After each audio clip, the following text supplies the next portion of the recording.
aspect of the term model is that it doesn't mean a foreign policy. So when someone says that Turkey can play a modeling role, it doesn't mean that Turkish government is imposing certain foreign policy. Instead, Turkish model has various ways to spread out, such as universities, intellectual debates, even soap operas right now that are very popular in Arab TVs can be a source of inspiration and a transmitter of the Turkish model rather than the government and foreign policy. In a nutshell, by the AK Party model, I mean three things. One is passive secularism, the other is Muslim politics without an Islamic state, and the third one is pragmatism rather than radicalism. So let's start with the first one, passive, not assertive secularism. So passive, American type, more religious-friendly secularism rather than a French type secularism that is aggressive against religion. When we look at the Middle East right now, one may think of 5 constitutional models. In the Turkish case, there is the constitutional principle of secularism. That's the first one. The next to it, very close, is the Tunisian one, where there is no principle of secularism in the constitution, and plus Islam is the official religion. And I'll explain that these two actually are very close to each other. The third one is Egypt from 1981 to very recently, where the Sharia is defined by the constitution, is the source of legislation. And then the fourth one, very close to the Iranian model, is the recent constitution of Egypt, where Al-Azhar is given a constitutional authority to define what Sharia is.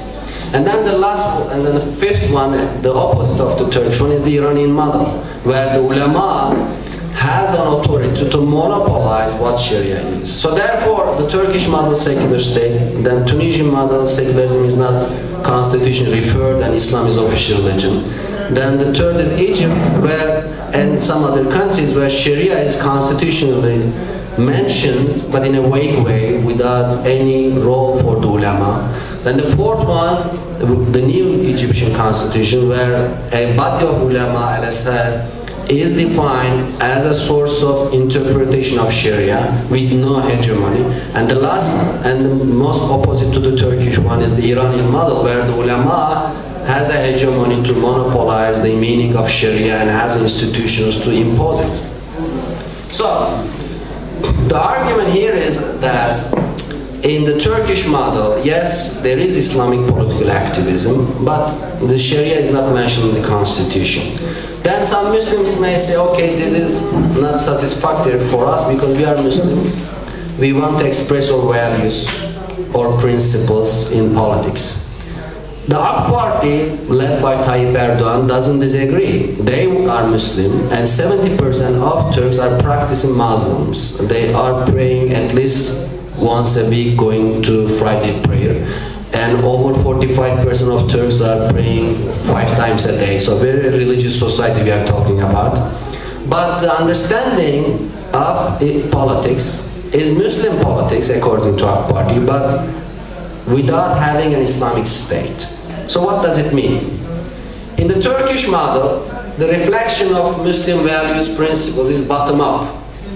It is day-to-day practices, personal individual entrepreneurships. Individuals can become politicians to reflect their Muslim values. They can lobby. They can organize communities, committees, lobby groups in the media, in the civil society. But the state is not supposed to be defined as Islamic. And the Turkish Islamic groups, especially the AK Party and the movement led by Fethullah Gülen, the Gülen movement, they have very strong critiques of the Islamic State. According to these two mainstream Muslim or Islamic groups in Turkey, when you define the state as Islamic, you doesn't honor religion, you sacralize the state, and the state becomes almost impossible to criticize, and the rulers are using the term Islamic State to justify whatever they do. When you put God's name into a flag, you do not honor religion, instead you sacralize the state. And if you want me to caricaturize this issue with a funny anecdote, when you Take Turkish Airlines. Each and every individual Muslim can say Subhanallazi sakhara lana haza wa ma kunna lahu muqrinin. It's a verse and a prophetic tradition, it's a sunnah to recite it when you take a vehicle. But in Egyptian Airways, when I was flying with Egyptian Airways, it was the pilot which announced this verse. It's very top down, it's regulation, it is the rule, and it is each and every flight. Doesn't matter whether the pilot is atheist or Muslim, whether the pilot really believes in it or not, whether there's ikhlas, which means sincerity, or not.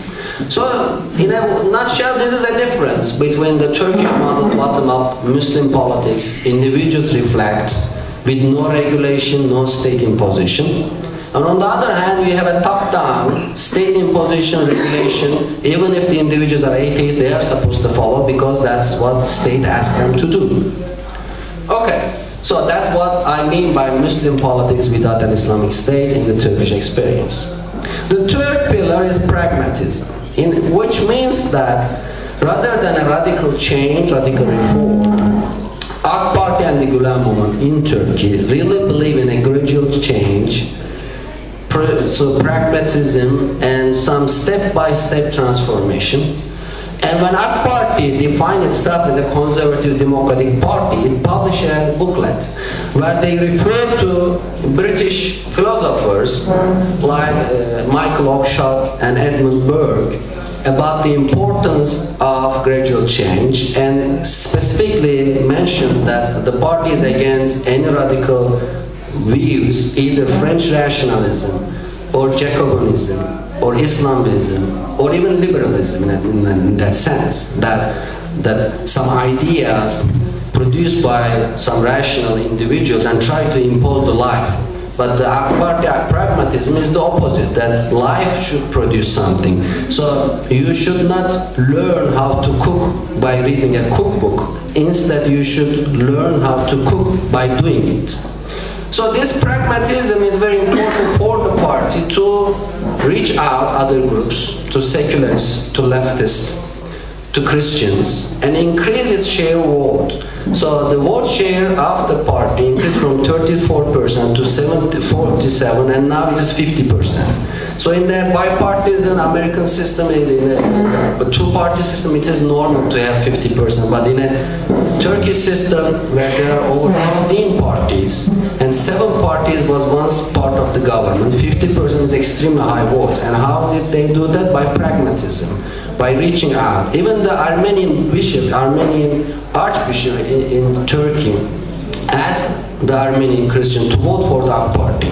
Why? Because the party has certain agreement with the Christians on certain pragmatic basis. And finally, the relation with the West is very important for Turkey, and the AK Party's pragmatism created a new Turkish foreign policy which is critical with the West. You all know that how Erdogan was critical of Israel and then Islamophobia in Germany and France. But at the same time, he has been a loyal ally and member of NATO and showed that a critical engagement with the West is possible for a pro-Islamic government. So, to sum up, Turkey has had a double transformation. The Islamists became passive secularists, the state organs became passive secularists, and the ruling party, Justice and Development Party, now is providing a model based on passive secularism, Muslim politics, and pragmatism. And this vision, this model, may have some resonance in some Middle Eastern and Central Asian countries. Before conclude, I just would like to address 2 questions and critiques I always receive after this presentation. People say that, okay, Islam is changing in Turkey, but they have different institutional constraints that we don't have in Egypt, Tunisia, and Morocco. Therefore, we are not expecting a change in Islamism in these countries. Okay, what are the constraints? There are 3 major reasons for the AK Party to transform. One is the West. The Western countries didn't want to see Erbakan and Islamist regimes, and Turkey, economically, militarily, politically, is somehow dependent or interdependent with Western countries. and therefore that was a big incentive for Erdogan to change if he wants to live side by side with the West. Second thing was the military. Military was a big incentive as the defender of assertive secularism. And the third thing is Turkish society. But if you look at Arab countries, you see similar things. The West is very important for Libya, Tunisia, and Egypt, financially, politically, even militarily. You cannot ignore the West and rule the country. The second thing is, yes, Turkish military is ideologically driven, but security apparatus in Egypt and Tunisia work against Islamists for decades. They are not very Islamist friendly. And there are other institutional constraints. For example, in Morocco you have a monarchy that really bind Islamists and provide the incentive for them to change. And then in terms of societal dimension, yes, Turkey has its own unique aspect, but Egypt, for example, has 10% Christians. Turkey doesn't have it. The Christian and Jews in Turkey less than 1%. So if you really want to rule a country with 10% Christian, there's better motivation and incentive to change and coming to the middle ground. And second criticism I received, they say, okay, in the public surveys, there is no big support for a Sharia rule in Turkey, but in Egypt there is. Therefore, it is pragmatic for Muslim brothers to just listen to their constituency. It makes sense, but first of all, democracy doesn't mean that each and every democracy sometimes requires leadership. That Islamists in Egypt and elsewhere should show some level of leadership to convince their constituency that polarization is bad and then outreaching with other groups is good. And what we have seen in Egypt in the late 2012 and early 13 shows that just listening to the constituency is not a pragmatic good solution. But outreaching other groups is very important for Muslim brothers and Islamists in other countries. So, in a nutshell, let me conclude saying that the term Turkish model here doesn't mean a Turkish foreign policy, but an intellectual idea. And it is coming from different ways, including tourism, these conferences or universities. And then the exchange between Turkey and Arab countries in the future may develop, may come up with a generic model that we can simply drop the term Turkish model. We can simply say that Muslim politics without an Islamic state. Thank you.